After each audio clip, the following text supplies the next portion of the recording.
This one's been in the works for quite a while. Look, I know in 2019 I did my review for Trails of Cold Steel 3, and it was one of the best reviews I've ever done. And I had so many people saying like, hey, Trails of Cold Steel 4 is coming out.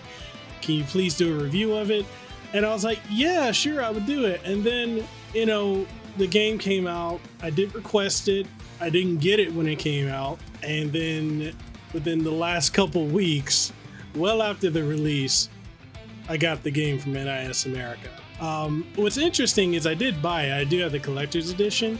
I have the collector's edition box, which I haven't opened. I just bought it because as a fan of Kiseki, I figured why not have it. And so going forward with this review, this is going to be a tad bit different than my normal reviews. Like, I know a lot of people like my in-depth reviews, but because I feel like everything literally that I'm going to say or I could say about Trails of Cold Steel 4 is going to go heavily into spoiler territory. And so for that, this is going to be a bit of a brief review. Like, I'm going to try to be as low-key as possible because I don't want to spoil anything.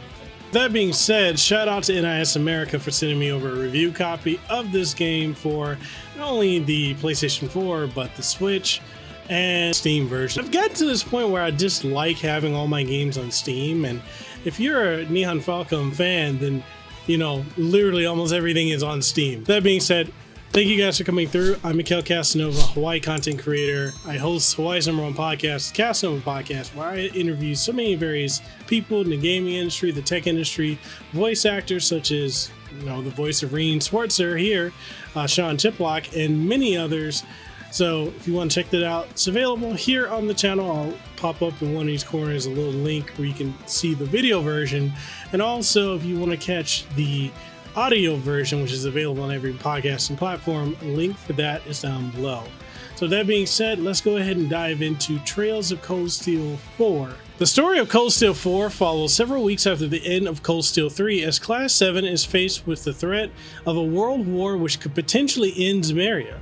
With Reen Swartzer being MIA, Class 7 is seeking to gather together anyone that is willing to fight to prevent the looming world war. Now, because this is the end of an arc, I'm not going to speak anymore on the story, as there is literally nothing I can say here that wouldn't be spoiler territory. So all I will say is that this story is effectively the Marvel's Infinity War endgame to Cold Steel 3's Infinity War. Gameplay.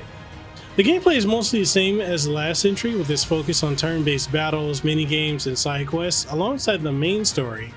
Battles still utilize S-Craft abilities and more, along with having you move about the battlefield for strategic purposes to either avoid certain attacks or to line up the enemies for a massive AoE, or area of effect attack.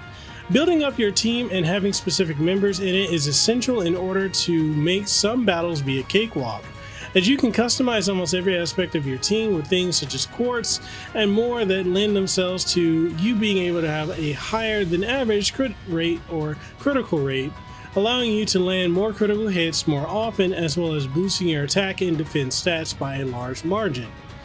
There aren't really many new mechanics to the gameplay for me to speak on, as this is very much more of what you got in Cold Steel 3, just cranked up to 11.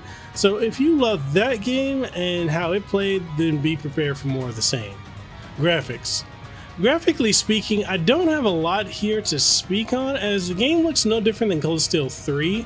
That makes sense given that both games were developed concurrently and use the same graphics engine, so don't expect it to look at all groundbreaking, let alone anything close to being current or last generation graphically.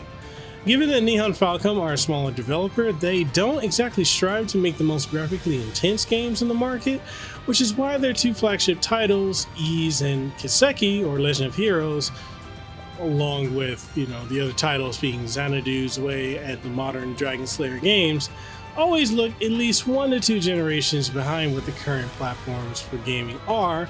Not to mention that the majority of their games were originally, and to an extent they still kind of are, meant for portable gaming devices such as the PlayStation Vita and previously the PSP. On the PlayStation 4 and 5, the game runs at 1080p 60 frames per second with no slowdowns at all, while the Nintendo Switch version runs at 1080p 30 frames per second docked, and in handheld mode it runs at 720p 30 frames per second with minimal slowdown here and there.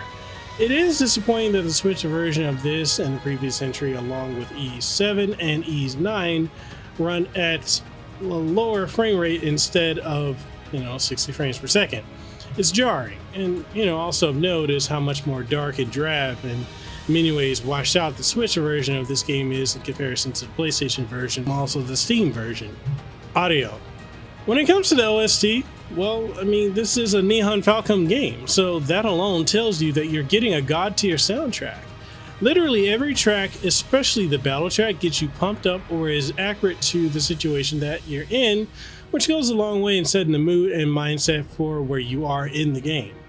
The voice acting is just amazing, as it's always been, and you can tell that everyone definitely nailed their roles, and for the returning cast you can definitely tell that they've grown with the characters and understand the needed cadence and candor for who they are portraying. Downsides. I will say that one thing NIS America has is a bad reputation for their localization efforts, especially with what they did with Ys 8, which the original localization led to the public apology from the president of the company, and a full-on redub and relocalization of the game. It left a lot of Trails fans concerned about their taking over Falcom Games from Xseed, who have always been experts in localization of these franchises. Despite the concerns, NIS America has done a phenomenal job since they took over the reins of this franchise, and I just have to commend them for it with how exceptionally long these games are and the dialogue being as extensive as it is. The only real downside to me for this game is how the game runs on the Switch and the occasional slowdown and longer loading times that it has, which to me shouldn't even be a thing. The wrap up. The Legend of Heroes Trails of Cold Steel 4 is most definitely the end of an era for the Trails series and lives up pretty well to the subtitle of the End of Saga, as it wraps up this current arc of the overall narrative as we head into the next chapter of the ongoing story with Trails into Reverie in 2022 or 2023, in case it gets delayed. Cold Steel 4 was every bit of a video game version of Marvel's Infinity Ward Endgame, and it truly was and is an absolute joy to dive into. And if you play the other games in the series, then this is most definitely one of the most rewarding and engaging stories you will ever partake of in gaming.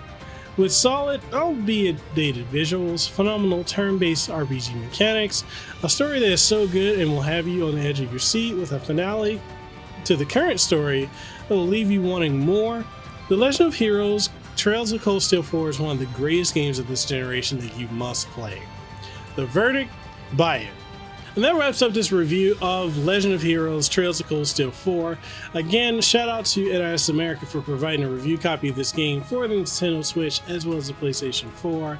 And I just gotta say, this series, you would think at some point it would have caught on with the mainstream already, but it hasn't. If you know anything about Kiseki of the Legend of Heroes franchise, it has a very dedicated, loving, and just passionate fan base. Some would say crazy, but we're just very passionate about the Kiseki series, and that same could be said of the Ys franchise as well. And the fact that this has not gone mainstream, I'm actually happy about it. I'm sad but happy about it at the same time, because I feel like it not going mainstream keeps it from going the route of Persona, where it's just going to be, so many different spin-offs and all this, style over substance. Whereas with Trails, it's just substance mixed with a little bit of style, but not too much. But anyways, I love this game. I love this franchise, and I'm looking forward to seeing where it goes from here. And with that being said, what are your guys' thoughts? Do you like this entry? Do you love it? Were you, enraptured with how this plot went? Or did you feel let down? Whatever your thoughts are, let's get the conversation going down below in the comment section. And if you want to take the conversation further, we do have Discord as well as Guilded. So if you want to take the conversation there, links to those are in the description below. And with that being said, I'm Mekel Kasanova, Hawaii content creator, host of Hawaii's #1 podcast, Kasanova Podcast. I catch you guys in the next one. Deuces wild, too sweet, be the elite. I see you when I see you. Peace. Mahalo for making it to the end of the video. I really appreciate your support by those of you who like the videos, who watch and who subscribe. And for those of you who are my Patreon supporters, thank you for your continued support because you help make this possible. If you enjoy my work and you'd like to support what we do have Patreon on patreon.com/Mekel Kasanova. We also have Coffee as well as Subscribestar. So there's various methods if you want to support the work that we do here. We also have channel membership, so make sure you check that out. That way you get up to date on all the latest and greatest content that comes here, and first, and exclusive content as well. And if you enjoy the work that I do and you haven't already, make sure you subscribe to the channel. So with that being said, I'm Mekel Kasanova, Hawaii content creator. I hope to see you on the next one. If you haven't already, make sure you hit the subscribe button and ding the notification bell. And all that being said, I'll see you on the next one. Peace.